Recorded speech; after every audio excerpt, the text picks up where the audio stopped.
Entertaining as always, and also very educative, because today we are delving into a very interesting conversation that we've been having ever since the passing of our legend Daddy Lumba. And I mean, we are looking at what actually defines legendary status for musicians, because it looks like everybody is throwing the word legendary around anyhow. So we just want to put some definition to it, some parameters to it, to understand who qualifies to be called a legend and who is actually misusing the word legendary. I also want to pay respect to our fallen 8 who had a helicopter crash, I think a couple of days or weeks, a week ago.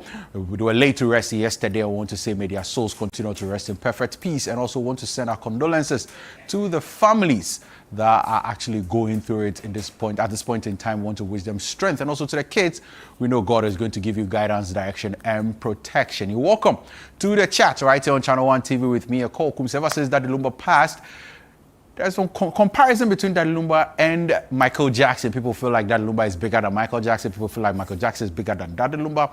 We'll be looking at that conversation right here on the chat. So stick and stay. We'll enjoy these 2 music videos, one from Daddy Lumba, one from Michael Jackson. We are not going to compare them. We are just going to actually set the tone for a conversation right here on the chat. And then later on in the show, I'll be having a conversation with one of my favorites when it comes to music in Ghana. He's one of the finest producers we have in Ghana when it comes to live productions. I mean, he plays pretty much all the keyboard instruments, all the keyboard instrument, he plays different variations of it. Yes, the key instrument, he plays different variations of. He plays the guitar, he plays the bass, he knows how to play.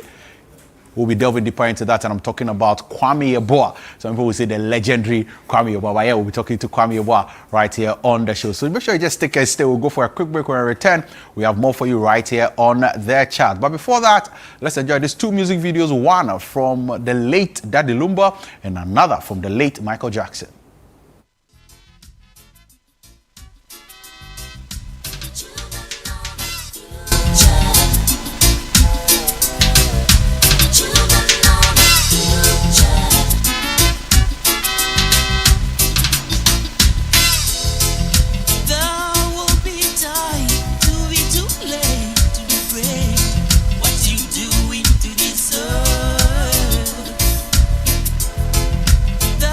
Will be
Today, we stand together all around the world, joined in a common purpose to remake the planet into a haven of joy and understanding and goodness. No one should have to suffer, especially our children. This time, we must succeed. This is for the children of the world. There's a place, and I know that it is love. In this place, much brighter than tomorrow. And if you really try, you'll find there's no need to cry. In this place, there's no hurt or sorrow. There are ways to get there if you care enough for the living. Make a little space.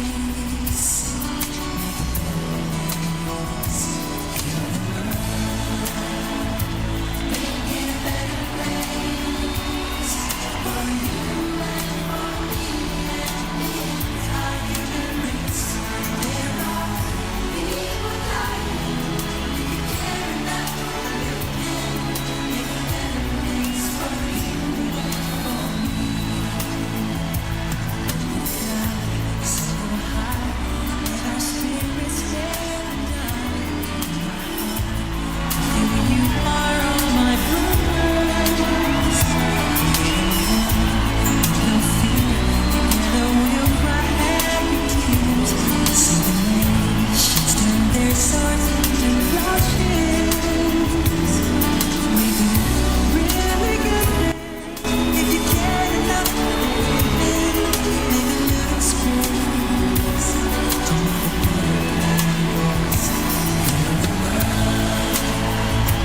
Make it a better place for you and for me and the entire race. There are people dying.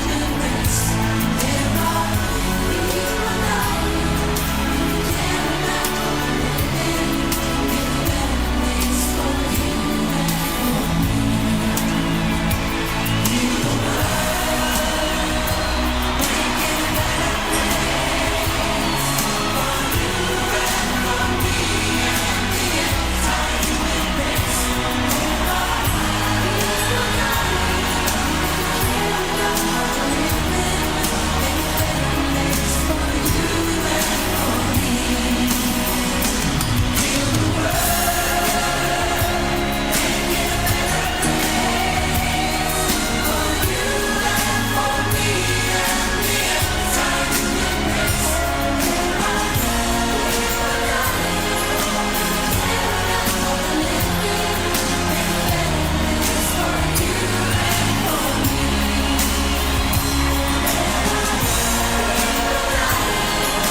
living. Make a better place for you and for me.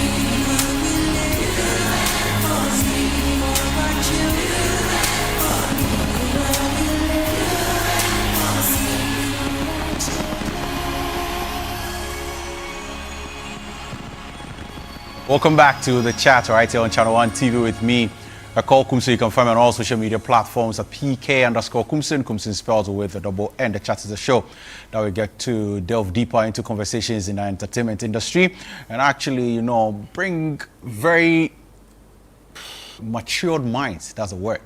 Very matured minds here to actually engage in an intellectual discourse where we dissect issues, where we put flesh to skeletons to actually throw more light on some of these industry conversations that we normally have. I think 2 weeks or 3 weeks ago, we lost a legend, that Daddy Lumba, Charles Kojo Fosu. And I mean, so many years ago, we also lost another legend, that's Michael Jackson. Now, when Daddy Lumba passed, a lot of people felt like, hey, I mean, he's bigger than Michael Jackson. Some felt like he's not.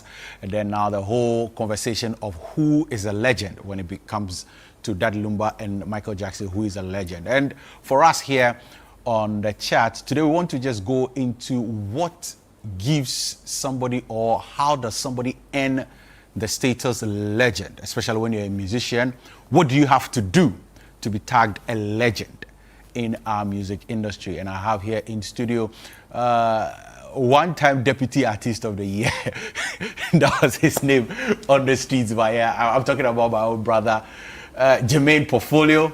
David, how you doing, bro? My brother, good to be here. Nice. Finally, it's about to go down. Finally. I mean, we've been planning this for like how many years? God knows how many years. years. But we're finally here to have a conversation. Right. I'm really honored to have you here. How's Kumasi? Same here. Of course, city is alive. We are faring well. And I think I've said that people should take a trip back to Kumasi. If you've not been to Kumasi in the last 5 years, you get lost actually because it's a whole new Dubai in Ghana on its own. So people should take a trip with our international airports, with the sprouting of facilities, the finest of hotels, in this 5-star flashiness and all that. You guys should take a trip to Kumasi and experience. I mean, the whole Kumasi ambience. Say kutu, say bam. Go there and see Kumasi. With the easy one. What talk Kumasi about? Anyway, and then also I have here. For him, it's right. He earns the status as a legend. Fred Chimensa here with me in studio as well. Uncle Fred, how are you doing? But with this name there, I forget that. Was there a But how are you doing, Uncle Fred? Oh, fine, Charlie. When the rainbow falls. Yeah. Say, you're just looking up to God, what God will give us. That's right. Nice one. We are not on our own. That's right. Why? Anyway, I mean, yesterday we also, later this week, we laid to rest our fallen heroes who, we departed in their line of duty. I mean, if you have any message for the families, we can do that before we get into our conversation. My condolence to them. Yeah. As I always say, you take your age from 70. If you take your age from 70, you know that you're on the path. But that's why when you're leaving your home, you say, when I'm going, by God's grace, I'll be back. I'll be back. Yeah, Charlie, it happens. Yeah, you can never fight nature. Nice. My condolences to the family. Sure. Portfolio? For once, let's be human before politicians. To look at this from political lenses would be very, very insensitive. That is people's breadwinners. That is someone's father, brother, family member. In one way or the other, they died on national assignment in their quest to take a decision that was going to affect you, your kids, posterity, and generations after. If you politicize this, you are being inhuman. Our heart goes out to them and their family. And forever, they will remain in our books for at least die in the course of an ideal national duty. And we sympathize with the family. Wow. Thank you very much for doing that. And I've been saying it that, they died in their line of duty. So what to say, may their souls continue to rest in perfect peace. But let's circle back to our conversation. We just saw, two beautiful songs, similar ideas, but different artists. We are talking about DL and Michael Jackson that we played there. But let me start with you, Uncle Fred. When we hear this whole thing of legend, especially in our music industry, how would you define legend? Let's start from there. A legend is someone who has specialized in his field of duty. For instance, I'm into music production and sound engineering of 40 years experience. So if you tag me as a legend, it is deemed fit for you to do so. So most of the people that we call legends, they've blazed the trail in terms of their performance, their actions, their contribution to society over a certain period of time. So legendary status is not given to anybody who has been in the particular industry for some few years for him to learn to get that kind of accolades. No. You have to work for it. You have to work for it. You have to work for it. All right. Now, Portfolio, how much work do you have to put into it to be able to say, I think this guy is a legend? Because it looks like we are throwing it left, right, front, back, center. Everybody wakes up, this guy is a legend, that guy is a legend.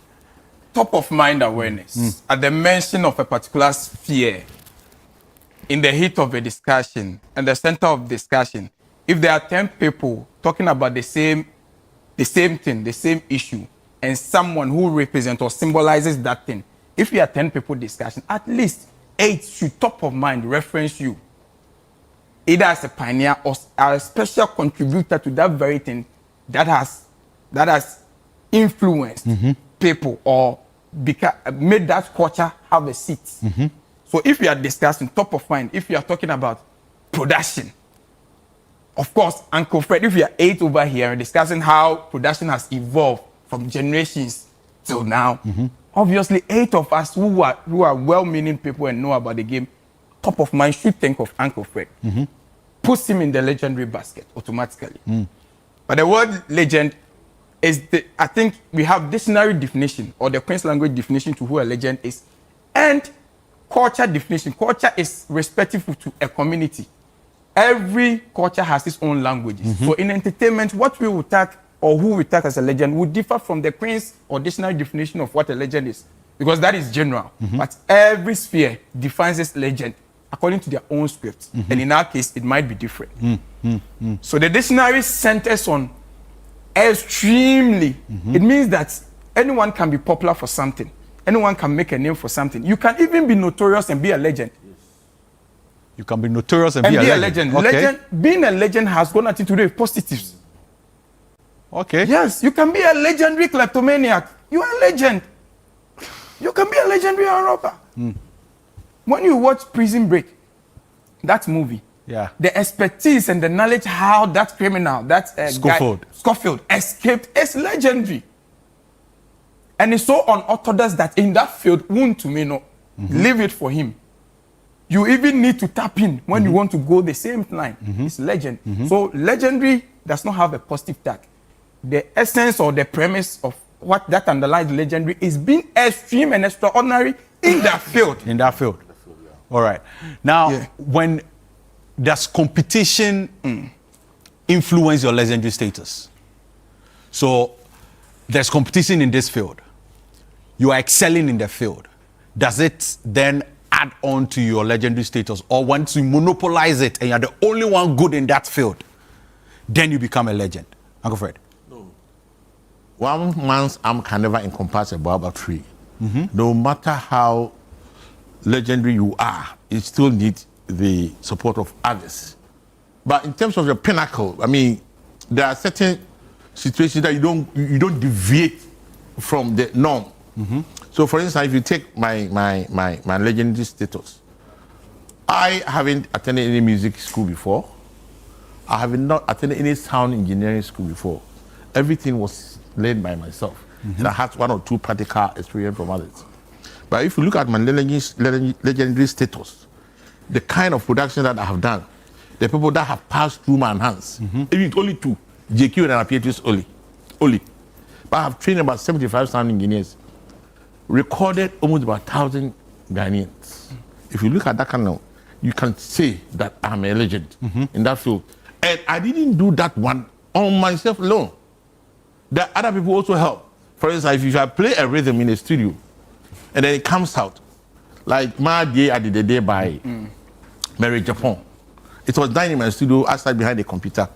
But because I wanted that music to go a certain notch, I also added few musicians to, come and help.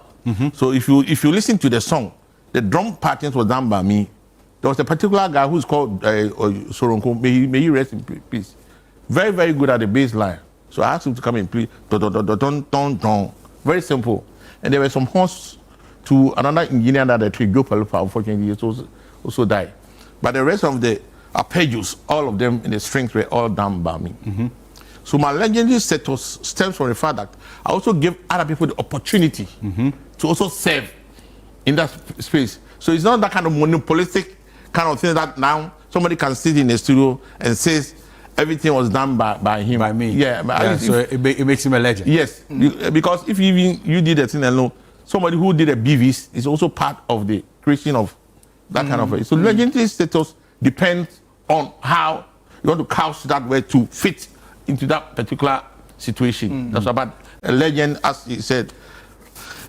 You can be an arm robber, you can be a legend in the arm robbery. Yes, but here we are talking specifically about music. So positive impact. Yeah, so the positive impact there. So in Ghana, for instance, if you can name people like Ebo Taylor, if you look at the high life trend from the 1950s, playing with Fela, going to school in London, incorporating a lot of guitar, strummings in various music, where people have even replicated some of his music.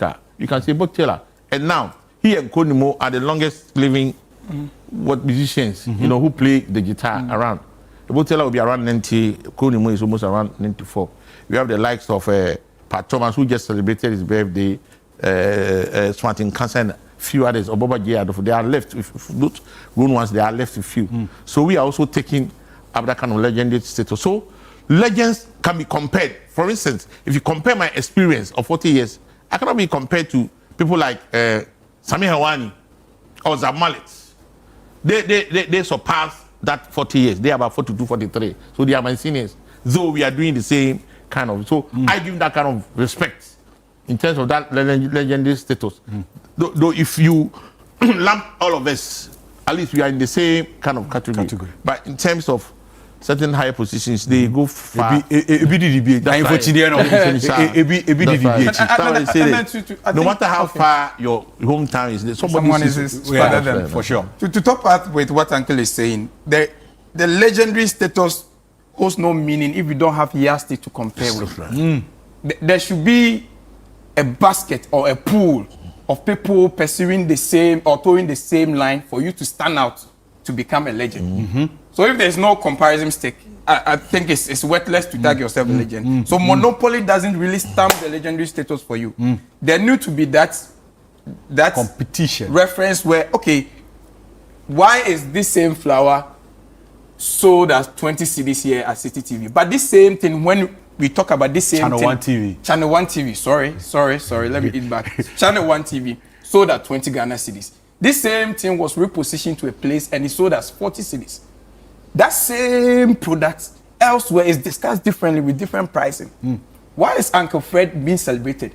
He has age mate he started with and all that. But we still here borrowing into his expertise.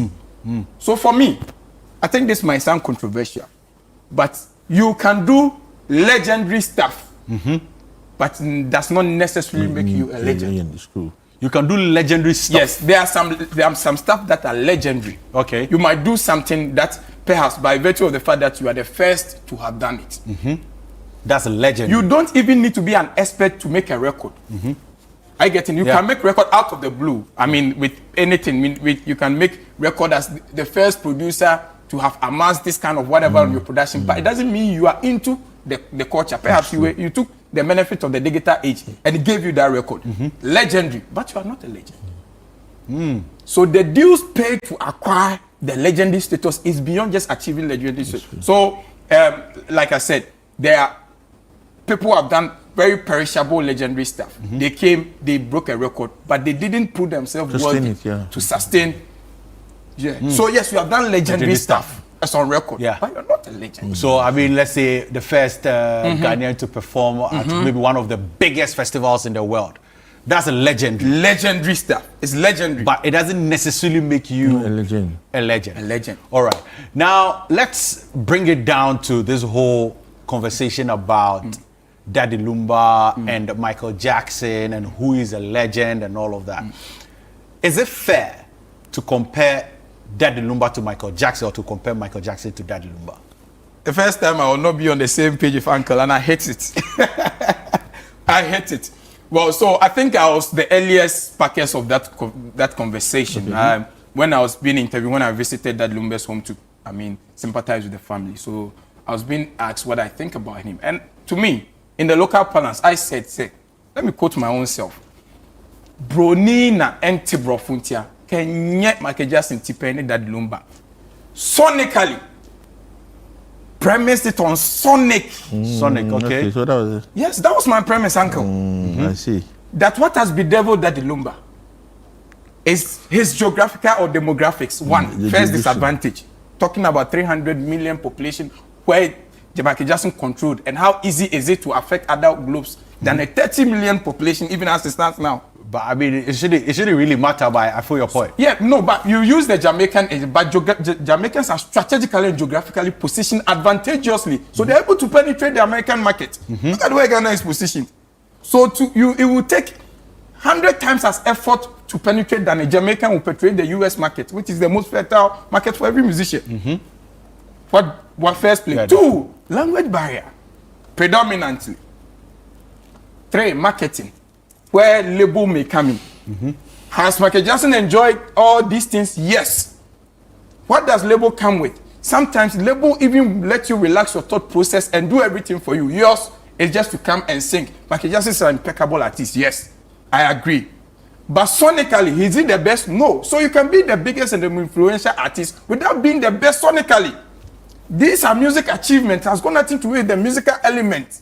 That is what I'm saying, that on any day, no one born of man and woman on earth and the sea in the skies can convince me portfolio that Michael Jackson is a better artist in terms of artistry and sonical composition than that Lumba.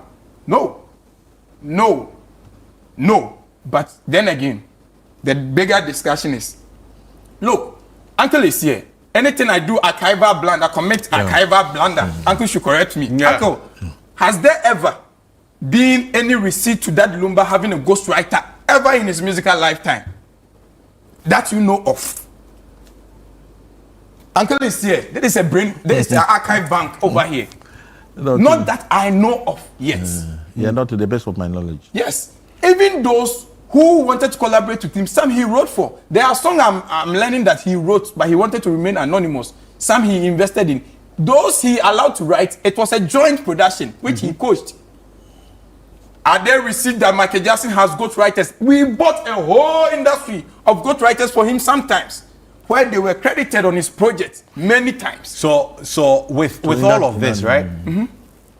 For me, does it then put Daddy Lumba ahead of Michael Jackson? Sonically, yes. All right. No, not based on that. And then two, you see, even if people want to even use this whole influence, people fall in there because he has an organized database of whatever transpired in his career journey. If you tell you how many people fainted because of that Lumba, you don't know, because there's no label that is well calculated. Day after day, having database, and even posthumously, they will use his numbers even after his death, whatever, because there's an estate managing his posthumous materials.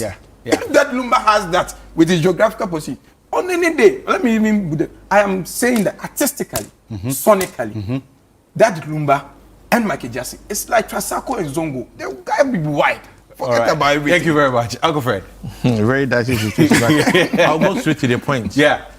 The jurisdiction is quite different in terms of where they started. If you look, the video that you just played, We Are The World was started in 1984 and then released in 1985.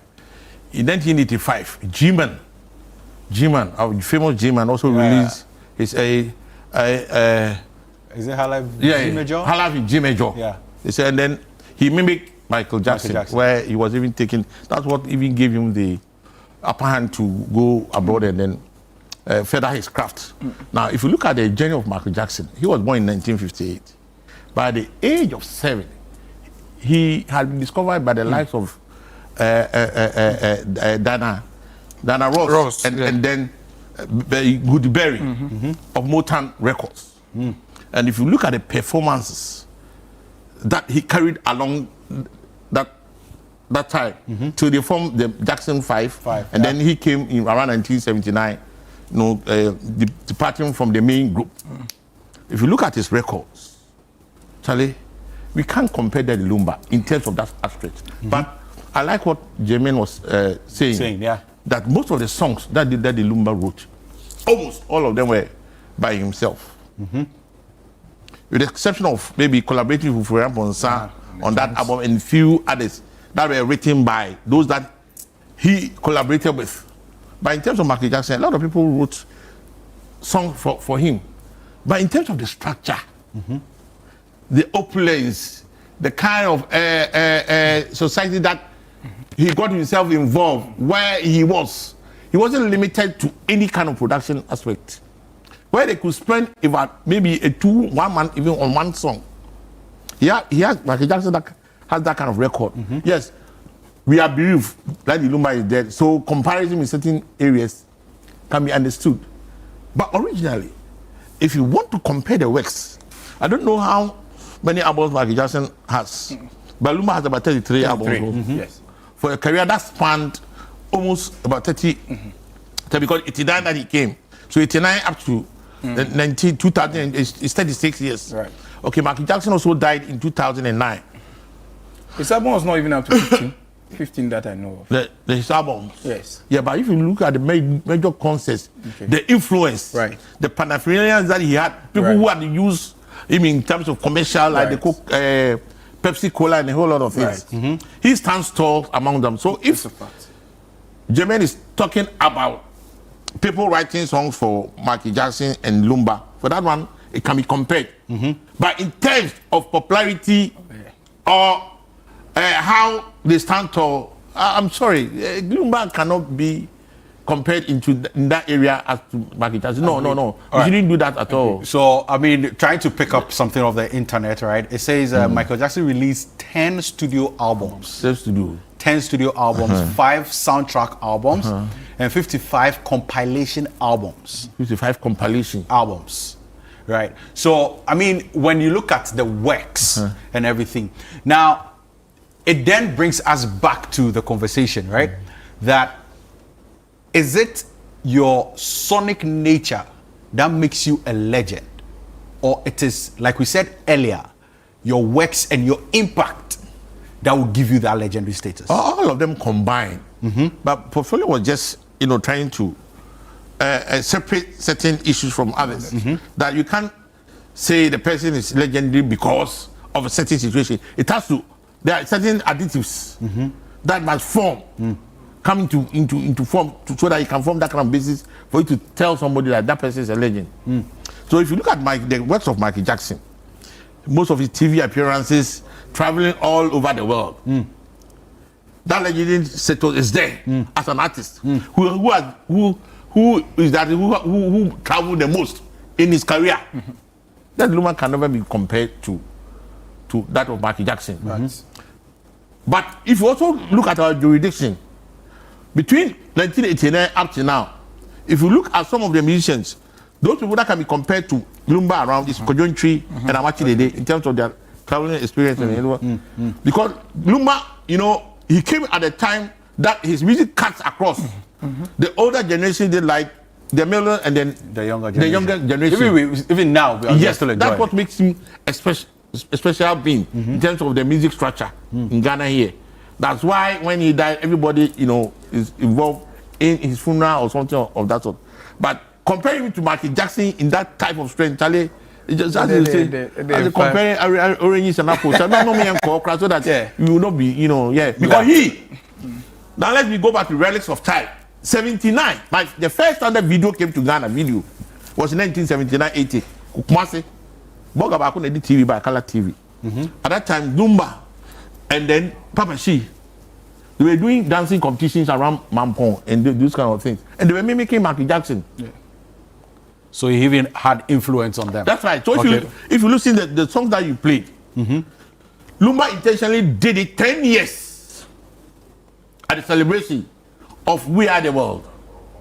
Because it came in 1985 and he released his own in 1995.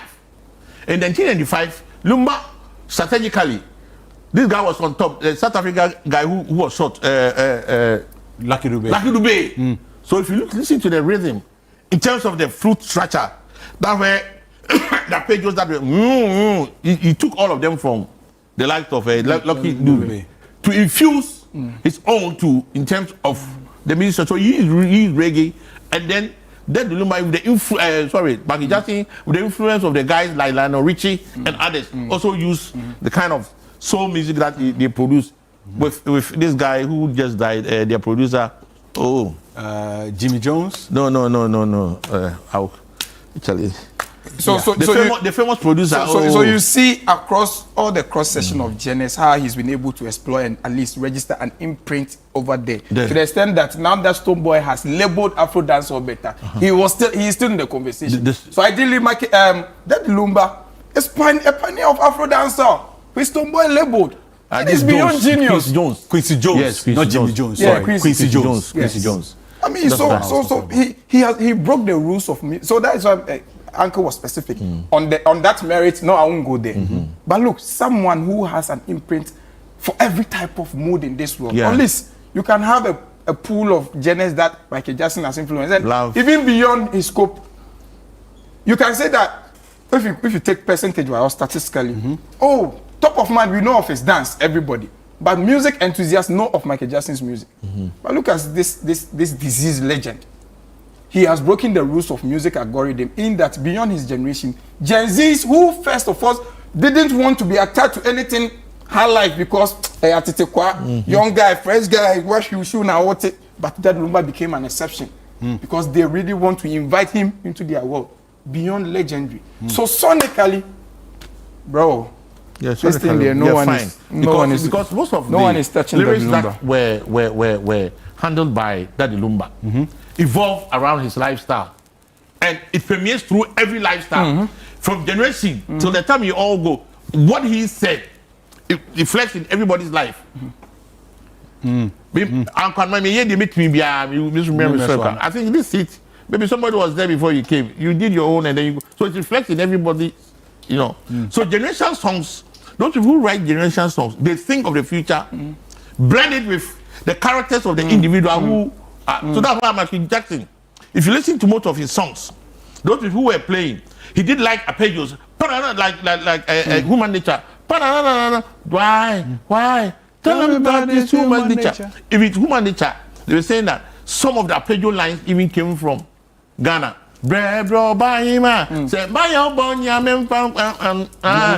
You know, all these have been very discussed. So he too had that kind of level. But when you come here in our jurisdiction, even the likes of Kojo Ntwi and Armachi, they even know that yes, that Lumba, when it comes to the poetic language, in terms of how he counts his works, you know, write his songs, it permeates through them, you know, the lyrical memories of anybody who even listens. So that score, I agree and with the you. fact that he has got everyone brainstorming now. Me, I'm there reading about Bubonia. Currently, I want to know the woodpecker. I want to read more about woodpecker because of why didn't I find woodpecker as a bird worthy of research? Yeah. Why now?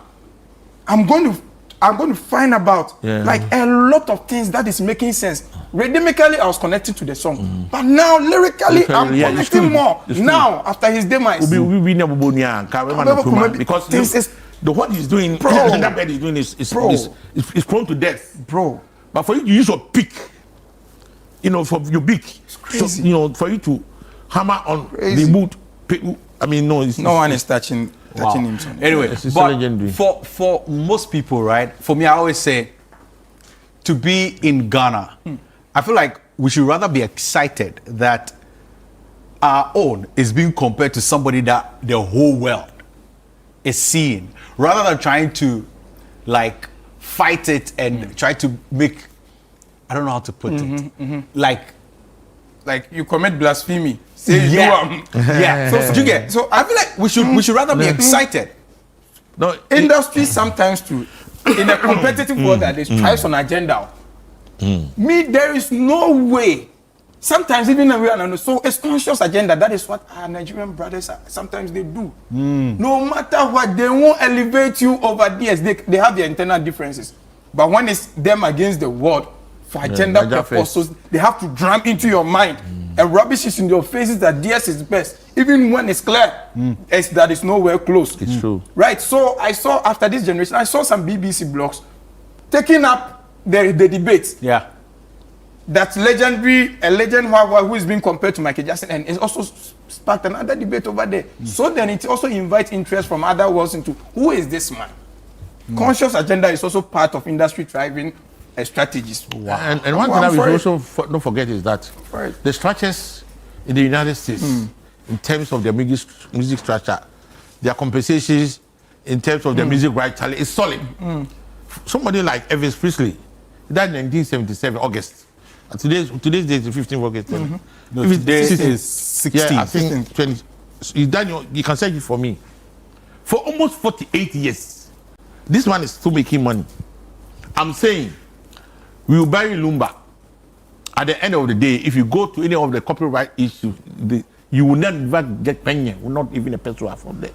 So his legacy, I'm afraid, for Lumba's legacy, that after he's been buried, Charlie, he'll be forgotten like how CK Man, Nanam Padu, the AB Kings have also be forgotten. But then you don't forget. As at now, Elvis Presley is earning even more than when he was alive. The same thing applies to Michael Jackson. His home in that region has been cordoned off and then it's being used as an storage attraction. Are you going to have the same thing that Lumba's house in East Legon? They will find some place for the family so that place will be used for a tourist attraction. I've said my studio at Circle, where he got bent. Yeah. That was the very room that Dr. Kwame Nkrumah rented when he came to Ghana in 1948. Fredima Studios. I've told this one severally that the tourism ministry can even come there. Yes. You and I were not there in 1948. Get some old lamps, be some food, and then put it there and say this. It's the way you say it sometimes. But they won't do. But if you go to American wine right now, you can. If you want to know everything about Michael Jackson, it's there. And that's why he defeats Lumba in that sector. So is it the case that even the industry structures can contribute to making an artist a legend? Yes. Industry structures. Yeah, no. Go to Lumba and ask him how much he received from the copyright or royalties. Ask him. I was telling him the late Mark Tonto from one collection society. He received almost £2,500 from only one collection for playing trumpet on people's music for every month. Here, I worked for 40 years. The legendary narrative can be engineered or blown out of proportion. It is like this. If you have structures, we can make it like this for you. Oh. So that comparison can be there. So it's a world of perception control sometimes. Look, Sarkodie has achieved a legendary CV. But because he didn't have structures or was not signed to a label, the narrative went in favor of Burna Boy. Sarkodie was the first Afrobeat artist to have sold out. Is it the Indigo O2 or the Apollo?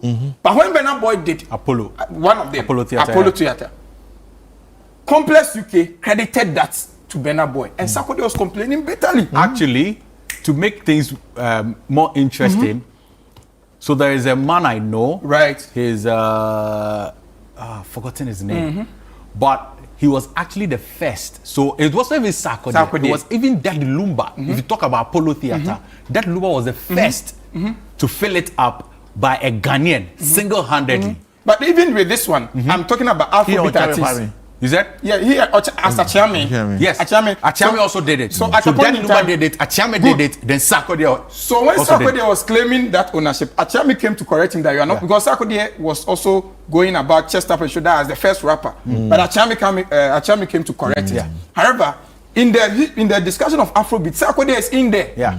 For Africa, for Ghana. So when you look at Afrobeat artists, and the portal credited Burna Boy. This was the first time I've heard Sarkodie bitterly complaining about some. You know how his approach to certain issues, the cat approach, but for the first time, because of structures, the structures were planted in your memory. So legendary status sometimes can be machinated or engineered if you have good structures. So that if it's like this, raw, can blow it like this, then it sits in your memory. So what do we have to do before we go? What do we have to do in our industry to actually protect one, and then also trumpet the legendary status of our artists? Because I feel like with this conversation we are having, when you look at the Ghanaian music landscape, I can confidently say we have a good number of people that we can say this is a legend. But probably the industry is not actually blowing it out of proportion like you're saying. So what can we do? Yeah, one, lack of data. We don't have data on our music industry. I mean, had it not been me or other people writing about the music industry, trying to tell our story, there's nothing like that. Fortunately, I had the opportunity to sit with these industry legends. So they told me some, I also experienced themselves. So if you want us to celebrate them, which means we have to have their database. For instance, if you go to Kumasi Patase roundabout, there is KJC's house. Can the government even go there and say, look, Dr. KJC, you want to have access to your old guitars or something? He's dead, but I think he has somebody who is now place. We can do the same and then go to Rotary Park. Have a small room. We have KJC there, all the people from Ashanti region, Kunadu, and then others. So that we can display what they left behind. But if you ask the younger generation about King Onyina, a lot of people like the George Jeffersons copied him from Ghana here. The strumming of guitar in terms of the chord that progresses, the dwells and the tries that they play. Most of them copied them from here. He was the only first Ghanaian to incorporate jazz rhythms Yes, my keys into high life. Go and listen to his high life. It's gone. There's no data on him, nothing. So had it not been this guy from Holland, Berma Amo, who is trying to, replicate some of the music that he and Ekow Koomson, they'll be forgotten. That's why I was saying that when Lumba is buried, I've said it is about the fourth time that I'm saying it, Ghanaians will forget about him, and that legendary status will be gone. But Justin is still being celebrated on every 7th July. That's when he was, but he died, I think, in 29th June or something, that 2009. He's been celebrated because the stretches are such that if you go to where they were living, you can find something about Michael Jackson. And they have a lot. Who has even written a book about Daddy Lumba? All right. Anything you want to add? Bro, agenda. Renewal of mind. We the music consumers. How we position our creatives. Agenda. No, it's Everything part agenda. Agenda. Propaganda is part of life. That's the political parties, they have a whole office and secretariats dedicated to propaganda. And you think agenda is not part people of... will shoot on the green screen and the blue screen and let you know that Moses is crossing the sea. Bro, me agenda, whatever you do, Otumfo is bigger than Trump for me. Yes. It's agenda. Agenda setting. I review Otumfo than Trump. Wherever I go, Otumfo is big. Agenda.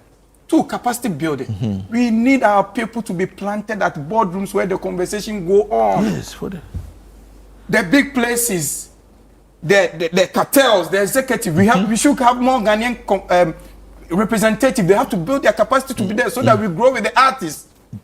So that our names can be mentioned, our people can be plugged in places that has eyeballs. Because you know what, you can achieve all the legendary stuff. But if it is not done at places that are recognized by these bodies that do the database system, your Ghanaians are almost selling out places. Yeah. But there are places when you do the same thing, it's recognized. So we need people, executive with knowledge to know that this thing you are doing is good, but executed wrongly. Do it like this so that it can put you in the conversation. Then also, our creatives who want our help should not think that when we talk about help, it's about them only. They are selfish on that. Whilst we want to empower them, they should know that we are building an ecosystem, not artists or creatives only. So they also have a duty to empower the very system that we create for them. If you go to Nigeria, now you see how Afrobeat has been able to dominate. Whilst their event, Afrofuture, is also pulling along.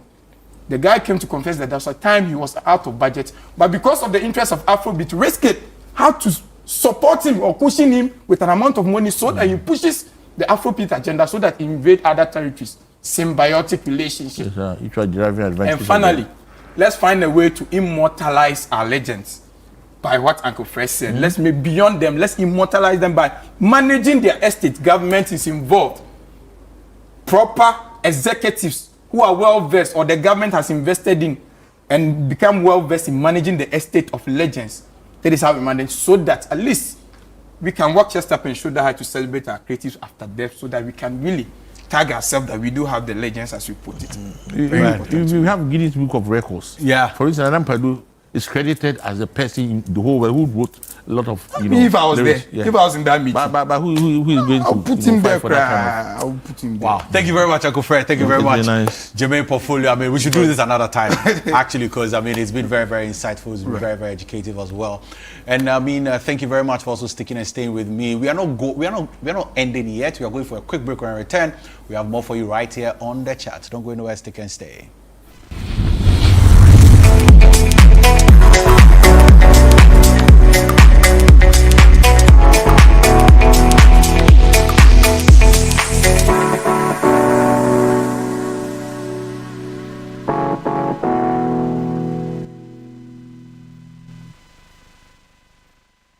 In Ghana, West Africa, the mornings are somewhat, if not for the perfect companion. What a good day to start. Work is always effective with NASCO home appliances. Good vibes only while you wait.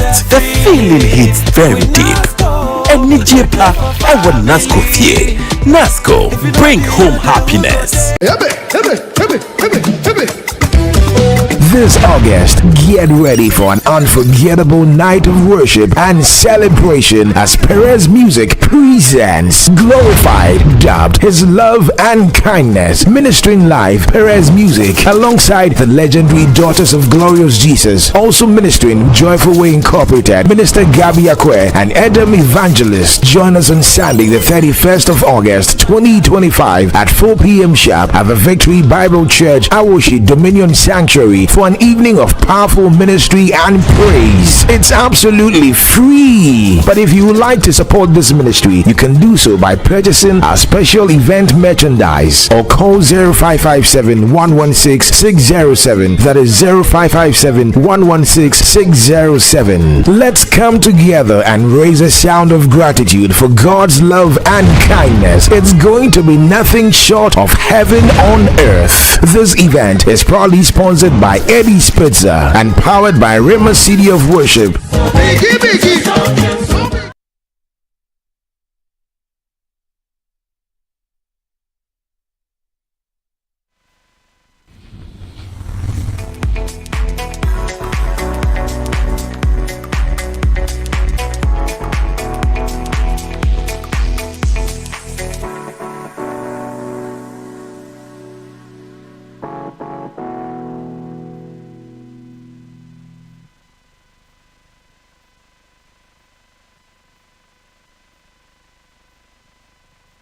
You're welcome back to the chat right here on Channel 1 TV with me, Ekow Koomson. Ladies and gentlemen, I have the man who is just complaining that he's sleepy.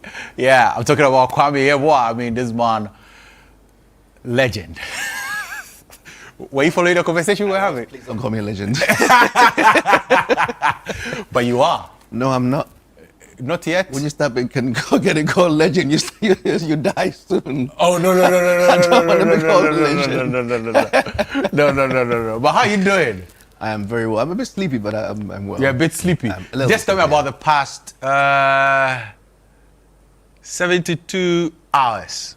How's it been for you? My math is not that great, but 72 hours. It's the past 3 days, so let's say from Thursday. That was taken from Thursday. Yeah. Thursday I had a performance in Brighton and a promo. Let's start from Wednesday. Wednesday I had a promo show at HMV London, Craig Davis' album launch. Okay. And then from there we did a thing with this guy called AG, DJ AG online. Okay. In Brixton. Oh, the one that they do in the streets. Yeah. Okay. Yeah. And then from there, went home, sleep for a few hours. Next day, the car picked me up to Brighton, do the show, do another promo, get back home, and the next morning get on the plane, and hey, here I am. So, guys, are you listening? From Wednesday, he has actually seen an album launch. He's played a couple of shows, and he's flown in his hair. Oh my God, you must be tired. Yeah. Anyway, but it's good. It's good to have you here with and, me. Yeah, and you know what? I knew I was going to make it, today, so I had to be here. Yeah. But I mean, it's an honor having you here with me. I did hear a conversation earlier, though. Which is but how was it? Yeah, I thought it was great. I mean, what would be your 2 cents on it? What do we have to do? The thing is, I know Uncle Finiba very well. I know him very well. I played a few sessions in the studio. Like, I was very young, though. This is when I used to play Megastar. Actually, I met him first when I was playing with an Amazing Six Band.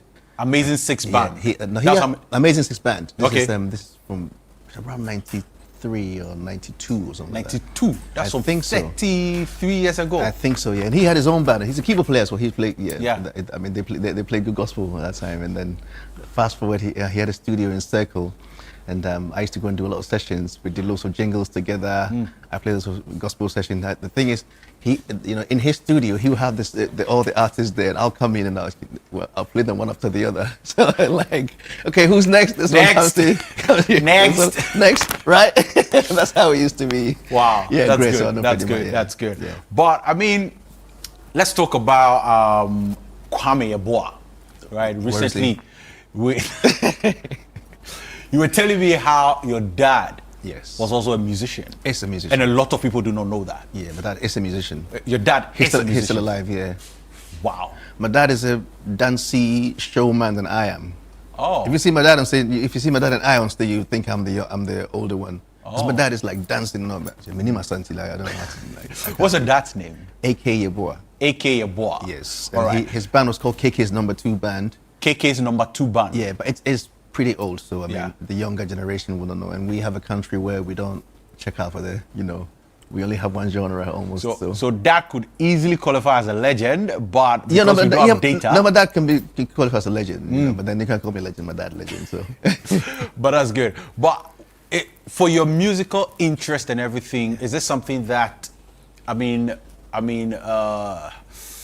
you got the inspiration from that because you grew up? Absolutely. I mean, first and foremost, if he hadn't, I was giving birth, him and my mum, if it wasn't for him going to my mum, it wouldn't have happened. And the blood that flows through me is from him. And the music I heard from when I was a little boy was from him. Everything, I owe everything to him. I can't say And anything. you playing instruments too? You owe it to- Definitely. Wow. I will say because he's the one that I looked up to. I mean, when I was growing up, I thought it was going to be number 3 because he's Kick number 2. I thought it was going to be Kick number 3. But then You something actually have happened. that. But something happened, but then my whole channel changed to some Changed. other places here, and then here I am. Good. Now let's talk about the time where you had the opportunity to play before the Queen. I think this is something that a lot of people dream, fantasize about some of these things, but you had that single opportunity to play before the Queen of England, the late Queen. Let's put it that way. I think that's the right way to put it. A couple of times, or maybe A 3. couple of times, maybe 3, maybe. maybe I think. I'm not sure, but let's say 2 for sure. 2 for sure. How's the feeling? Before or after? Okay, let's talk about before. So when you were told the very first time. Now let's talk about the very first time you were told. Yeah. Okay, Kwame, we were playing before the Queen. No, it wasn't like you prepared before the Queen. Okay, It's like we have a show. Obviously, every show is a show. Yeah. But it was like The Queen will be in the Queen attendance. wants us to perform unbelievable. So it's like, oh really? Okay, it was fine. But it's like, yeah, it was a what do you call it? Commonwealth gig, Commonwealth show. Sure, okay. And I didn't take it that serious, except for when we're going through the security checks. That's when I was like, come on, please, let's allow me. They checked my guitar like a million times and then all that stuff. Yeah. But I don't think performances differs or changes. The difference with that performance was that it was so quiet, I could hear a pin drop. Yeah, because every show you go to, there's some Noise, Yeah. crowd and everything, but this one was very solemn. Yeah, this one was a choir. The choir finishes, and then I walk by myself with my guitar. Like, no one is saying nothing here. I mean, it was quiet. Were you nervous? Maybe. No, I think I was more like, this guitar better work. Oh. I mean, the guitar works every day, but I was just thinking at that very moment, like, oh, Charlie, if something goes down, it won't be nice at all. So let me just, Apart from that, it was. But the thing with me is, I'm always in the music, so I didn't think about who was there or what was there, even though they were very close to me.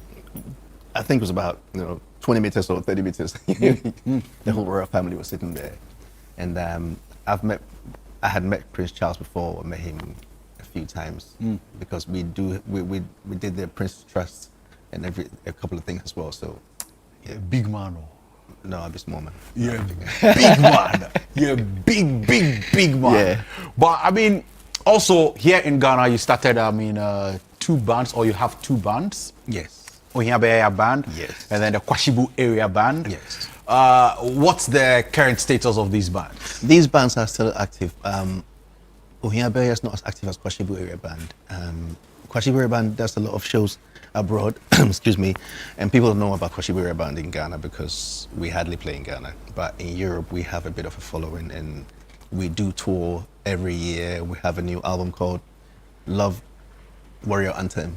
Love Warrior Anthem. Yeah. Okay. And and then we have a few tours coming next year. We did a few tours this year. We did some festivals. We did Roskilde Festival, a festival called festival in Antwerp. We did another one in Hertme. We did some other ones in some other parts of Netherlands. A few, but I mean, we do get tours every year. What do you think has contributed to people not really being knowing Kwashibu in Ghana? Because But they are very big outside. Because that genre doesn't get played on radio as much and stuff. What genre is this? High life. When you say that genre doesn't get played on radio as much lately, what Well, do you mean? because now if you call high life music, I mean, the version of high life you hear is not their complete high life. Like if you go and listen to pop music in, let's say, if you hear any other radio station in abroad, you hear music from the 80s, from 90s, 60s, 70s, all of it. You won't just hear 2000. You won't just hear 2024 music. They still go back to their roots. Exactly. Yeah. Okay. But that's not the same here. So. We've forgotten our roots. Yeah, I think here it's on Saturdays or Friday that you hear people do play back to back all City Boy Adolfo song or Kojuenchi song. It's Saturdays, right? Right. Fridays, Saturdays. Yeah. There we go. Yeah, but it's not that everywhere. Yeah. Monday to Fridays, Afrobeats and everything else. Yeah. But do you think the emergence of Afrobeats has actually diluted what we have? I don't know about diluted. I think everything has its space and place, but we just haven't got space and place for other stuff. We only have pop music. That's the only genre. It's either pop or dancehall, right? And I understand it here. Yeah. Yeah. It's like All right. Now let's talk about the new. I mean, your mentee, your protege. Yes. Your boy, your son. Man. Yeah, man. Actually, your son also does music. My son does music. My son is doing really well. His name is Carlo Yeboah, and he signed to a label in Denmark. He sings, he plays guitar, he plays different instruments. And this is your biological son? Yes, biological son. Yes. Carlo Yeboah. Yeah. Man, special shout outs to you, Carlo Yeboah.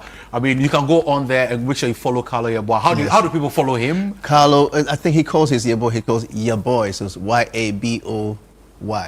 Y-A-B-O-Y. So Carlo, C-A-R-L-L, and then Yaboy. Yaboy. Yeah. All right, make sure you go follow him. I mean, you would enjoy him. You would enjoy him so much. He also plays the instruments just like you. He plays loads of instruments. Oh my God. He plays string. I don't play string instruments. He plays like cello and violin and everything. Wow. So he's twice what you are. I think so, and I'm still looking forward to him just carrying on the whole thing, taking it away, taking it to a whole different place. All right. Yeah. Now let's talk about Isiama. Yes. Your protege. And ladies and gentlemen, at this point in time, we would invite Isiama to join us on set. Yay. He's what you saying? Superstar. That's my superstar. Yeah. How you doing? I'm doing amazing, bro. Good. And it's good to have you here one more time. Thank you. We're going to tell this story again. But this time around, from Kwame Yeboah's point of view, not from your point of view. All right. What story is this one? How did you meet him? A friend of mine introduced. I actually went to do some rehearsals. I was having a friend, an artist friend, called Yakuto, with this band called the Characters Band. The Characters Band. Oh, I know that band. Yeah. Okay. And she called me a few weeks later saying, "Listen, I met this guy at the Characters Band. I think you need to work with him. He needs to be with someone like you." No, Boshabo. No, that was the band. I was working. Yeah, You were working with the band. Yeah. Okay. And I was like, yeah, let me have a listen to the guy. And I listened to it. So I wrote to him. I messaged him on Instagram. I said, hey, man, I've heard your stuff. You should come in and let's meet. Let's do something together. Yada, yada. He said he was busy. So I'm like, okay. And it's up to you whenever you're free. And when he was free, it happened. And from that time. For most people, right? Yeah. For Kwame Yeboah to message someone, I bet you, and I can bet my bottom dollar, it's not sitting right in the minds of a lot of people, because they'll think it's not like you are desperate to have an artist. Yeah, or maybe I am. You are not. So, what is that unique thing about him that made you say, no, this guy deserves my attention? Well, he was singing and not just singing for attention. That's the thing, because a lot of people sometimes they sing and they're trying to be heard. Like the last show I did with Craig, I mean, I'm sure the guy was just enjoying and singing. He was a good singer, but he was singing very loud. So I'm like, who the hell is trying to oversing? So sometimes singers, or maybe people who have the voice, will want to be heard or want to sing as loud as they can, so anybody in the room can hear that they are the best singers or whatever. It could, yeah. But that wasn't what I felt with him. He was singing from the heart, and I believe in people who dedicate their life to be vessels to carry their musical journey to the next stage or the next consciousness or the next space, basically. Good. Now, this Yakuto that he just mentioned, right? Did she give you the prior notice that I'll speak to Kwame on your behalf? Nope, I had no idea about it. So I had no idea when you saw the message on Instagram, how was the initial feeling? Like, this can't be true? I mean, were you shocked? Were you definitely in disbelief? Definitely, I did not believe it, because I think a few years before that, I said in my mind that I want to work with him. I said it to a friend like, hey bro, I was working on a project and I was like, hey, if I could get Kwame Ebo on that project, that would be it. And it So just you happened knew like about that. him years before he messaged you. How did you get to know about him? I knew about Ohia Bear Band, and I was I was just blown away by the arrangements and everything that he does. And I had a keyboardist friend that was really obsessed. So he used to play everything about Kwame Ebo to me, and I was listening, and I was like, wow, this guy is really amazing. I wish I could meet him one day and work with him. And I also did my own research, and I was like, wow, okay. All right. Okay. And then you sent you a message and you said you were busy. I did not say I was busy. I never said I was What busy. did you say then? What did you say? Now say what you said so everyone can hear it. So this is what I said. Are you ready? Everybody's I mean, I know what you said. I've got it on my phone still. I can just scroll back. You've got a DM, eh? Of course, I can just scroll back. Okay, so I don't think I ever said I was busy. I think around that time I was committed with Characters Band and we were playing gigs. You get me? So I don't know why you guys think, what is Shabu? You know, one day I'll talk about Shabu. Yeah. Because I happened to, traveled all over the world and I came across that word in Japan. Yeah. And another time. Shabu. Yes. In Japan. Yes. And what does it mean? Let's finish this. All right. Okay. You were taking us on a detour. I would have. No, it's serious because people don't actually know, and if that's where it's coming from, then it would be good for people to just know what it means. Okay. All right. Okay. Let's go on. We'll come back to that. So around that time I was committed with Characters Band, and every time that he'll be available, I'll be also playing. There will be a show or something, and I wouldn't be available to go see him, and it looks like I am busy, but it's just not my fault. I was committed, and I cannot just cancel. Yeah, the moment I cancel, they're also it's going to affect them. So it just wasn't happening for a long time, and I think probably after a year, it happened. After a whole year, it happened. Wow. Yeah. And then from there, it's been magic ever Definitely. since. It's been amazing. It hasn't been magic ever since. It's been. I mean, no, it hasn't been just a day. It's taken a couple of years for us. Yeah. We didn't just start making music and the next week was bangers. No, there's at least 3 years of cooking. You've been cooking for 3 years. But how else would you get it sound good? No, but Kwame, why do you take long, and I'm saying long, with your productions? Is it that it has to be too fine? It has to be ready. It has to sound right. It has to be good. If not, it's going to be, if you ask anyone that does timeless music, they can tell you a lot goes into the crafts. It doesn't take minimum. Well, the thing is, for me, even though when I heard him, he was just amazing and fantastic. I still knew he had to develop to another, level before we can actually bring it out. And that's just what we did, and we went through that. And then he brought his songs. He had his songs. The first year, it was just him working without even me. The first year, I didn't have to say anything to him. It was just like, listen, you do your thing. This is your guitar. This is your studio. Just do your thing. Create whatever you want to create. Just bring everything out. It wasn't like do this, do that. So the first full year. The first full year, it just was him. It was just him, but he was working with you. Yes, working with me. I'll come and listen to the music, and I'll be like, oh, cool, that's nice. Oh, nice. Or maybe, oh, no, that's great. But it was just him doing the stuff. So then this demystifies the perception that Kwame Wiba is a difficult artist, is a difficult producer to work with. Yes, he is. He is very simple for the simple. He's very simple for the simple. Hey, That's Charlie, baby. Wow, I can't be thinky, please. Yeah. I mean, yeah. I can't be thinky, please. Yeah, Gen Z's and this and. I'll say he is straightforward, and he knows exactly what he wants and what he hears, and I like that because I feel like I'm the same way in a sense. I also know exactly what I want to hear. So me trying to get to that place, there's some things I'm unable to hear because I do not have the experience and the years that he has. So it was important for me to be under someone like that, someone who has seen, like, yeah, there's some things I want to hear, but I don't even know what it is that I want to hear. And I know he understands exactly what I want, and he will help me. So it's been exactly my dream. So I'm just living it, you know. Wow. And Kwame, I'm going to put you on the spot. Bring it on. Why the need to do this for him? Because you've not even done this for your own son. You've not done this for yourself. Well, the thing is, my son has come from a different light, and my son has had a lot of different. By the way, they're the same age though. Yeah, and they know each other. Actually, what I tried to get my son to produce stuff for him. Yes, right? He made yes, some yeah, beats he and made a everything. beats, yeah. I made it, you know, because I wanted. The thing has to be organic. I didn't call him and say, "Come and let me produce songs for you." That wasn't what I asked him to do. You know, you have to let people find their own sound, their own space, and you have to create a thing together. My son, yeah, he has stuff from me. Everything my son does, he sings to me. We talk about stuff. My son is like, he's almost my best friend. We talk every time. He knows as well. And the thing I haven't done for myself, which is promoting or coming on air and all that stuff, because I kind of believe in the music in different ways. I believe someone has to do that same thing for me, and I need to do that for other people.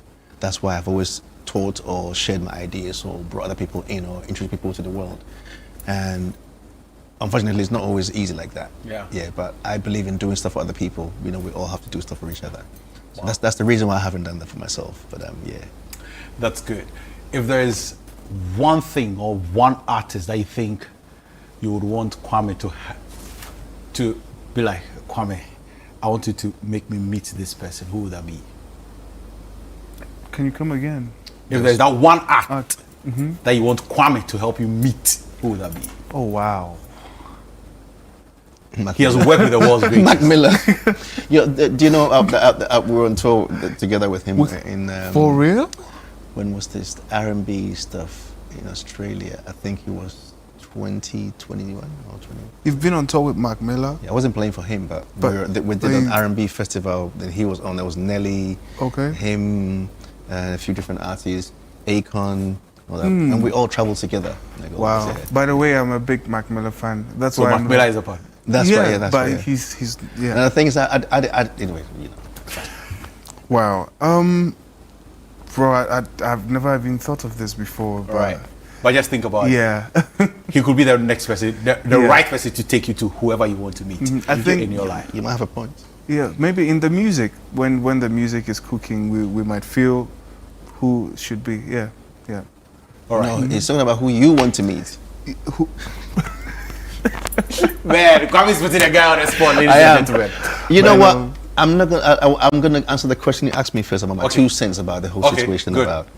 I think we should not maybe sometimes put certain light to the world to be able to be mocked around, because Dr. Lumba is very cherished by us, and we have to see how important he is to Ghanaians. He sings a lot in Twi and not in other languages, so you can't really put his stuff out there for the whole world to judge. They wouldn't understand what he says, whereas other people, Michael Jackson, sings in English, so he will have a bigger audience. I don't think we should put that thing out there to let people judge and then downplay Daddy Lumba. I prefer that we hold him that high here, or compare him to other artists that are in the same zone and are doing the same things, doing their own language music in other places. Daddy Lumba had, 3 or 4 tracks where he sings in English, right? So it would be good for us to let's hold him higher here than do that comparison. That's my little 2 pence. But yeah. Thank you very much, Kwame. Thank you very much. Isiama's brand new one is out. It's called On My Way, and make sure you go stream it, go listen to it.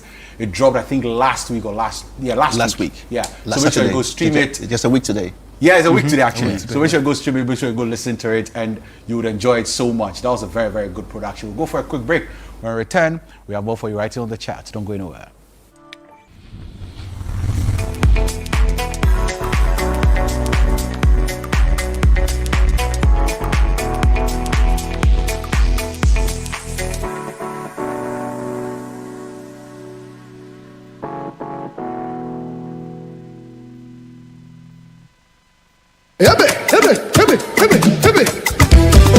This August, get ready for an unforgettable night of worship and celebration as Perez Music presents Glorified, dubbed His Love and Kindness. Ministering live, Perez Music alongside the legendary Daughters of Glorious Jesus. Also ministering Joyful Way Incorporated, Minister Gabby Akwe and Edom Evangelist. Join us on Sunday, the 31st of August, 2025 at 4 p.m. sharp at the Victory Bible Church, Awoshi Dominion Sanctuary for an evening of powerful ministry and praise. It's absolutely free. But if you would like to support this ministry, you can do so by purchasing our special event merchandise or call 0557 116 607. That is 0557 116 607. Let's come together and raise a sound of gratitude for God's love and kindness. It's going to be nothing short of heaven on earth. This event is proudly sponsored by Eddie Spitzer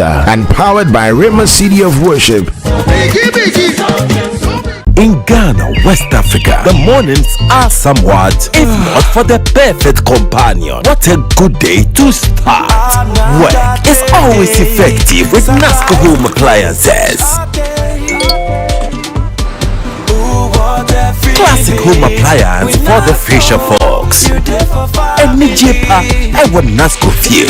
Nasco, bring home happiness.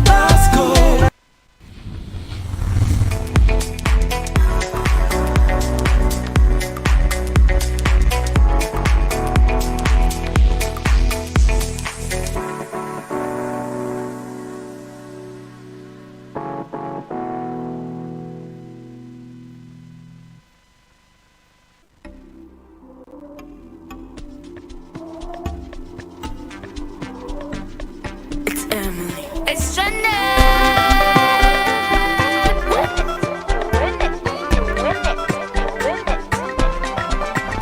When I look around, see nobody there. But all I see is mercies flowing, mercies overflow. Elohim never lies, Elohim never fails. His mercies overflow. Elohim never lies, Elohim never fails. For His mercies overflow. From my head to toe, synchrony, the miracle working God. Oh, from my head to toe. Welcome back to the chat right here on Channel 1 TV. And there we have our young star. I mean, she's blazing it and we're super proud of her. Ladies and gentlemen, Emily Adade. Right? Yeah, How are you doing? I'm fine, thank you. Are you shy? No, You're not shy. No. You're very confident. yes. All right. Who is Emily Adade? So, Emily Adade Yeah. is a young gospel artist. She's 12 years, I'm 12 years. Emily Adade has released, Anyway, we'll go to that. I'll just put you on the spot. But when did this whole music thing start for you? Because you are 12, right? So I don't want to hear you started it when you were, when your parents gave birth to you, that's when you started singing. Some people even said they were singing in your mother's womb. When did you realize you have the talent that you could sing? Is Okay, this somebody that so- helped you discover it, or you knew it on your own? I knew it on my own. Okay. So, I started singing in the choir, church choir, in my father's church, Spring of Life Evangelistic Ministry. Okay. And that really helped me build my confidence in singing, and it's also brought to my music career. Oh, okay.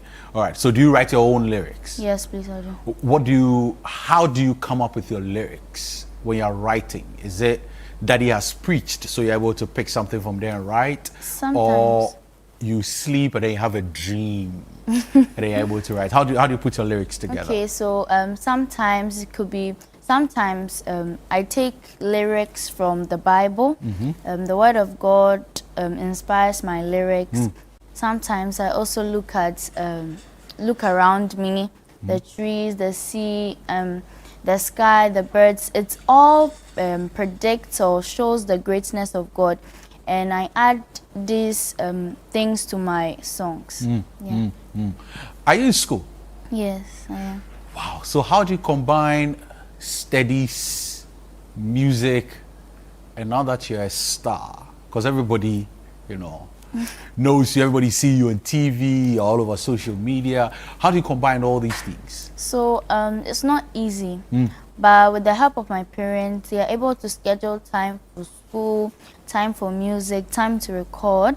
We even have a studio at home, so Okay. we can do things faster, and it makes it easier. Wow. So what level are you in school? JHS1. JHS1. How are your friends? How do your friends see you in school when, they are related with you? How do they see you? They are very happy. Sometimes they'll meet me and be like, "Hey, Emily, I saw you on this TV. I saw you on YouTube." Like, they are liking my songs. And Wow. Anyway, I can tell you for a fact, your friends will be super, super happy because they'll be like, "Oh, we saw you on the chat on Channel 1 TV and all of that." But how do you deal with like the pressure that comes with it? Is it that you have to talk to mommy, you have to talk to daddy? Because social media is a very interesting place, but it's also a very deadly in quote place to be. So how do you deal with all of these things? So as I said, my parents understand me and understand the music as a factor. So with their help, they schedule everything for me. My father is a pastor, and being a pastor is not really easy. My mother is also a doctor, and it's not something simple. So they help schedule time. Sometimes they have to leave their work and come and Wow. look after me, my music, help me with the promotion and everything. Wow. Now, who approves your lyrics? Is it mommy? Is it daddy? Is it your producer? Both.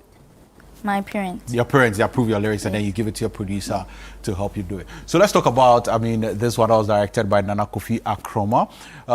The music making process. As a young child, how are you able to comprehend all of this? Because to be honest, I'm sitting here and I'm like, how is she able to comprehend all of these things? Like going to the studio, being in the booth, listening to the lyrics, or putting the lyrics together, listening to the sound, putting everything together, cooking the music, and then now going out there to shoot a music video. It's not easy though, but sometimes when I come back from school, I listen to some gospel songs, then I take my pen and my paper. Sometimes I get lyrics, inspiring lyrics, then sometimes I put it down. Then my brother also plays the piano. Oh, okay. So it makes Life easier. Yes. Wow. Who is that one gospel artist that you would say you look up to, especially in Ghana, that you're looking forward to working with? And that will be our last question, because I think you're in a hurry. Okay, so I featured Joyce Blessing. I've also featured Selena Boateng. So I'm looking forward to Joe Metal. You want to work with Joe Metal? Yes. All right. So look into this camera and tell Uncle Joe, this camera, Okay. and tell Uncle Joe that Uncle Joe, I want to work with you, and how he can get in touch with you. Okay, so I want to work with you greatly, and if you are available, you can contact my parents, which you can take this number 0244 615 636 or 020 884 2586. Wow. And you're looking forward to working with who? Joe Metal. Uncle Joe Metal. Yes. All right. So Uncle Joe Metal, you heard it here. Emilia Dadeboate would love to work with you. So I think we should actually join to make this girl's dream come true. That'll be it for today's episode of The Chat right here on Channel 1 TV with me, Ekow Koomson. It's been a fun time. It's been an awesome time. Like Kwame Yeboah said, let's cherish our own. Let us not put them up for mockery. We'll see you next week right here on The Chat. Have a great weekend and enjoy watching Channel 1 TV.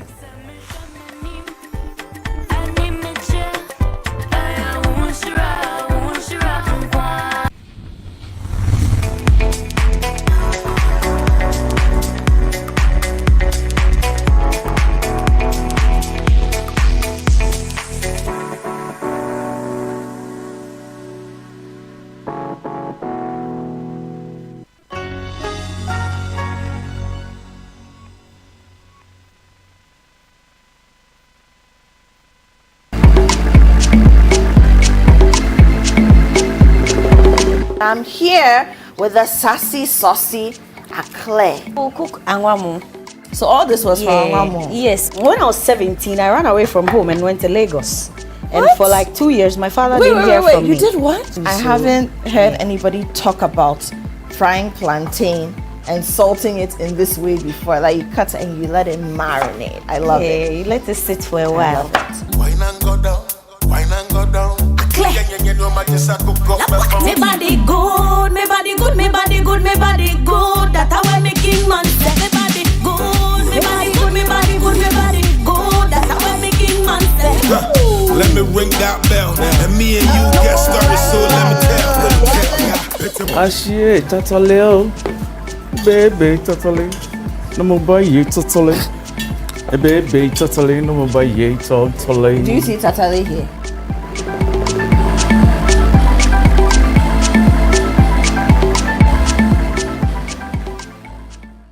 What's Cooking is brought to you by Tasty Tom and Lily Rice. Curious